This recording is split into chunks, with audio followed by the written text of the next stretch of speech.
प्रिय छात्रों नमस्कार। फ्री ऑनलाइन कोचिंग में आपका स्वागत है। आज हम लोग प्रश्नावली 3.4 को सॉल्व करेंगे, जिसमें प्रश्न क्रमांक 1 दिया गया है। निम्न समीकरणों के युग्म को विलोपन विधि तथा प्रतिस्थापन विधि से हल कीजिए तथा कौन सी विधि अधिक उपयुक्त है ये भी हमें बताना है। तो हमें ये प्रश्न दिए हुए हैं। तो ये जो प्रश्न है 4 प्रश्न हैं। तो हमें इन प्रश्नों को विलोपन विधि और प्रतिस्थापन विधि दोनों से सॉल्व करना है। तो सबसे पहले हम पहला प्रश्न करेंगे x + y = 5 और 2x - 3y = 4। आइए करते हैं। तो इसके लिए हम सबसे पहले लिखेंगे दिए गए समीकरण और दोनों समीकरणों को लिख लेते हैं और इसे समीकरण 1 बना लेते हैं और इसे समीकरण 2 बनाते हैं। अब हम विलोपन विधि से चूँकि करेंगे, इसलिए विलोपन विधि जो है उसमें हम यहाँ पर हेडिंग डाल देंगे विलोपन विधि से।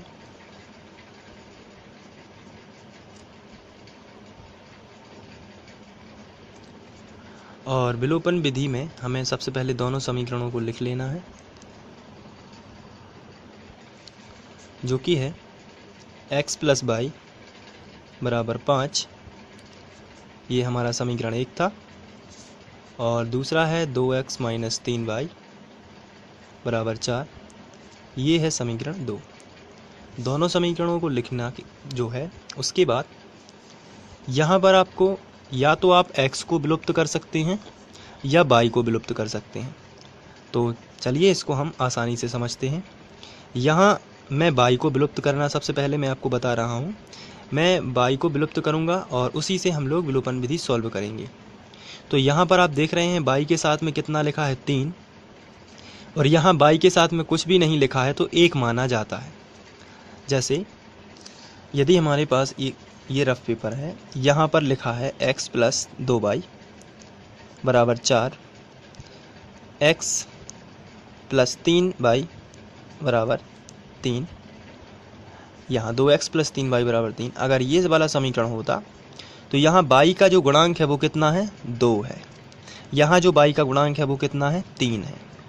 इसी तरीके से हमें सबसे पहले y के गुणांक की पहचान होनी ज़रूरी है। यदि आपको पता है y का गुणांक क्या है तो फिर विलोपन विधि बिल्कुल ही सरल होती है। तो यहाँ पर आप बताइए y का गुणांक कितना है 3। आपको ध्यान रखना है कि चिन्ह आपको नहीं बोलना है, चिन्ह जो है वही रहेगा, चिन्ह नहीं बोलना है, आपको केवल गुणांक ही बोलना है। जैसे यहाँ पर y का गुणांक कितना है 3 और यहाँ y का गुणांक कुछ भी नहीं लिखा है, तो y के साथ में यदि कुछ भी ना लिखा हो तो 1 माना जाता है। तो y का गुणांक कितना होगा 1।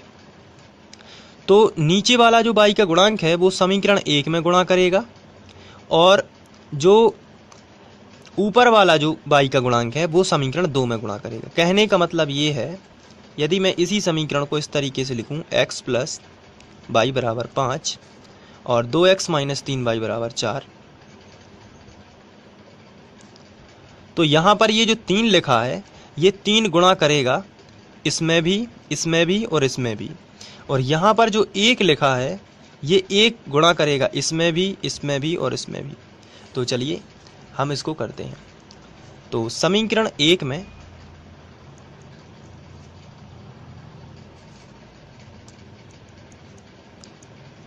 समीकरण 1 ये है, ऊपर वाले समीकरण में नीचे वाले संख्या से गुणा होगा, जो कि y का गुणांक कितना है 3 है।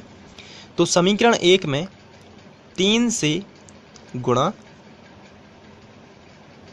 तथा जो समीकरण 2 है, ये नीचे वाला जो समीकरण है उसका गुणा होगा ऊपर वाले, यहाँ y का गुणांक कितना है 1 है तो 1 से होगा। तो समीकरण 1 में 3 से गुणा तथा समीकरण 2 में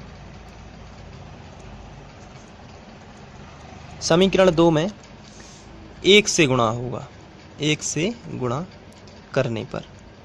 ये विलोपन विधि है। आपको ध्यान रखना है y का जो गुणांक है, यहाँ y का गुणांक कितना है 3, तो 3 का गुणा होगा पूरे समीकरण में, और नीचे जो है नीचे वाला जो समीकरण है, नीचे वाले समीकरण में ऊपर वाले y का गुणांक का गुणा होगा। तो इतना सिंपल है ये करना। अब यदि मैं इसको अलग से समझाऊं तो यहाँ पर यदि हमारा समीकरण होता 4x + 2y = 8 2x plus 6y बराबर 12। यदि ये समीकरण होता तो इस 6 का गुणा होता ऊपर वाले समीकरण में पूरे में, यानी कि 6 का गुणा यहाँ हो जाता इस तरीके से, और 2 का गुणा जो होता नीचे वाले समीकरण में। तो आशा करता हूँ कि ये आप समझ गए होंगे, बहुत ही सिंपल है समझना। नीचे वाले y का गुणांक का जो है गुणा वो ऊपर वाले में होगा, और जो नीचे वाला है वो y का गुणांक जो ऊपर है वो गुणा करेगा। तो चलिए, इसीलिए हमने इसमें लिखा है y का गुणांक जो 3 है, 3 का गुणा पूरे समीकरण में, और यहाँ जो y का गुणांक है 1, इसका गुणा इस पूरे समीकरण में। तो चलिए अब हम गुणा करते हैं। 3 का x में होगा तो 3x, आपको ध्यान रखना है चिन्ह का गुणा बिल्कुल भी नहीं करना है, केवल 3 का ही गुणा करते जाना है। 3 का गुणा इसमें हो गया है, अब 3 का गुणा करना है y में, तो आएगा 3y बराबर 3 का गुणा 5 में, तो 5 दिया 15। ये एक नया समीकरण है, इसलिए हम इसे समीकरण 3 बना सकते हैं। इसके बाद यहाँ जो y का गुणांक है वो है 1, तो 1 का गुणा हम इसमें करेंगे, इसमें करेंगे, इसमें करेंगे, तो कोई चेंज नहीं आएगा। किसी भी संख्या का जब हम 1 में गुणा करते हैं तो वही संख्या आती है। तो यहाँ आएगी 2x माइनस 3y बराबर 4। इसे हम समीकरण 4 बना देंगे, क्योंकि ये भी एक नया समीकरण है।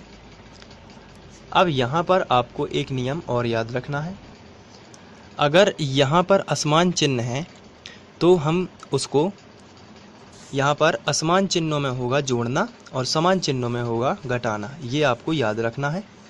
तो ये आपको याद कर लेना है। तो समान चिन्ह और असमान चिन्ह के लिए आपको इसे याद कर लेना है, तो आप इसको नोट भी कर सकते हैं अलग से। समान चिन्ह यानी घटाना, असमान चिन्ह यानी जोड़ना। तो चलिए, यहाँ पर असमान चिन्ह है तो हम जोड़ देते हैं। तो यहाँ पर आपको इस तरीके से बनाने के बाद यहाँ पर आप लिखोगे जोड़ने पर,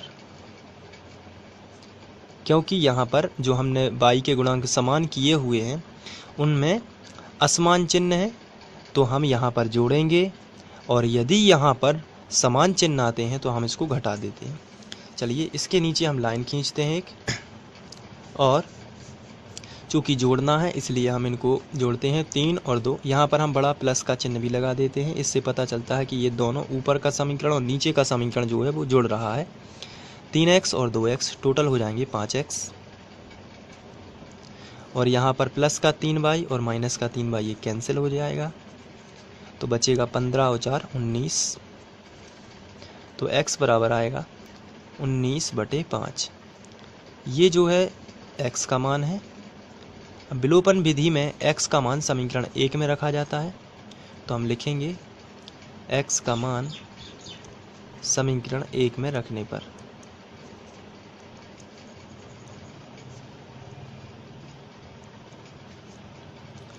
तो समीकरण 1 हमारा था x प्लस y बराबर 5। ये हमारा समीकरण 1 है। तो यहाँ हम रख देते हैं, x की जगह पर रखेंगे 19/5 प्लस y बराबर 5। यहाँ 5 का गुणा y में होगा एलसीएम से, 19 प्लस 5 का y में हो गया तो 5/5 बराबर 5। बटे में कुछ नहीं है तो हम इसको 1 कर सकते हैं। अब हम करेंगे त्रियक गुणा।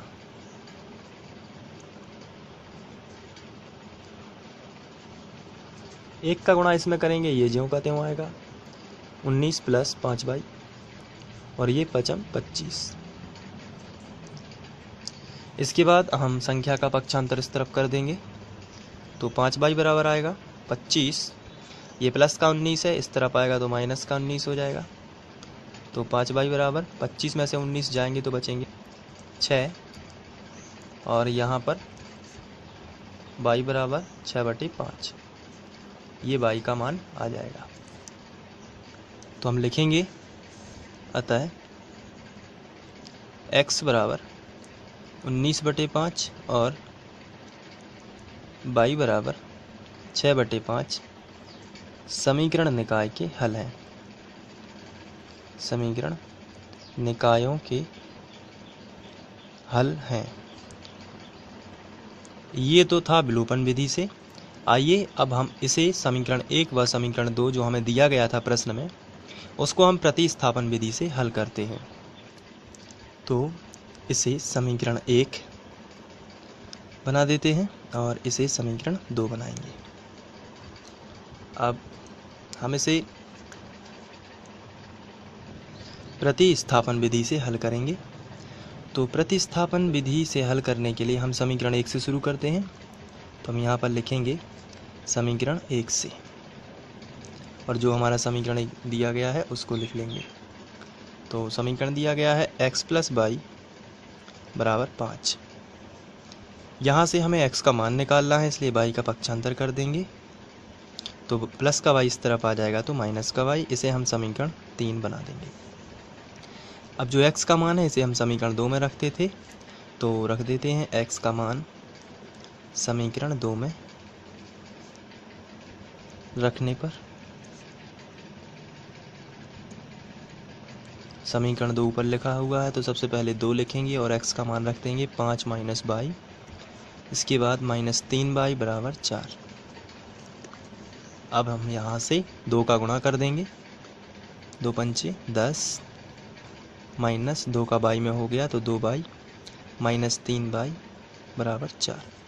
इसके बाद y हम एक तरफ लिख लेंगे और संख्या एक तरफ लिख लेंगे। 2y - 3y = 4। ये प्लस का 10 है, इसका पक्षांतर इस तरफ होगा तो माइनस का 10 आ जाएगा। यहाँ से माइनस का 2y और माइनस का 3y, माइनस का 5y हो जाएगा बराबर माइनस, यहाँ 4 चले जाएंगे तो बचेगा केवल -6। दोनों तरफ से माइनस माइनस कैंसिल हो जाएगा, ये और ये, तो बचेगा 5y = 6। यहाँ से y का मान आएगा 6/5। ये जो y का मान है इसे हम समीकरण 3 में रख देते हैं। y का मान समीकरण 3 में रखने पर